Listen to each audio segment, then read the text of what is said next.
দক্ষিণ এশিয়ার অন্যতম শক্তিধর দুই দেশ ভারত পাকিস্তানের চলমান সংঘাত বাড়তে থাকলে অস্থিতিশীলতা বাড়বে গোটা দক্ষিণ এশিয়াতে। পরিবর্তিত রাজনৈতিক বাস্তবতায় আস্থাহীনতায় ভুগবে প্রতিবেশী দেশগুলো। উত্তেজনা কমাতে দ্রুত আন্তর্জাতিক সম্প্রদায়ের হস্তক্ষেপের তাগিদ দিচ্ছেন আন্তর্জাতিক সম্পর্ক বিশ্লেষকরা।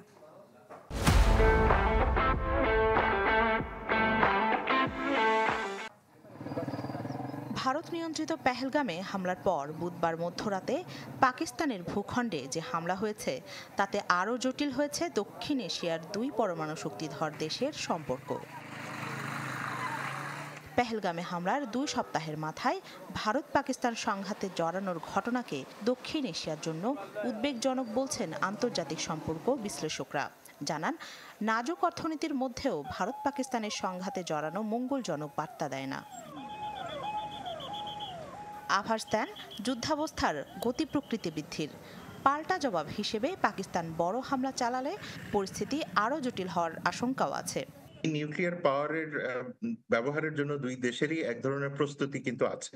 অর্থাৎ ভারতের কোল্ড স্টার্ট পলিসি আছে, পাকিস্তানের রাইট টু ডিফেন্ড পলিসি, সবকটাই আছে। সুতরাং সেইগুলি মিলিয়ে যদি নিউক্লিয়ার পর্যায়ে চলে যায়, খুব স্বাভাবিকভাবেই সাউথ এশিয়ার সাথে গোটা অঞ্চলের মধ্যে বড় রকমের অস্থিতিশীলতা তৈরি হবে। এছাড়া দক্ষিণ এশিয়ার দুই পরমাণু শক্তিধরের সংঘাতে আস্থাহীনতা বাড়তে পারে প্রতিবেশী দেশগুলোতেও।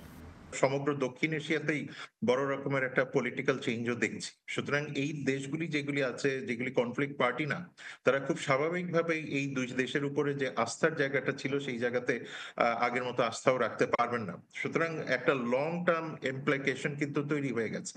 এই অঞ্চলে উত্তেজনা কমাতে দ্রুত সময়ে আন্তর্জাতিক সম্প্রদায়ের হস্তক্ষেপ জরুরি বলেও মনে করেন শাহাব ইনাম খান।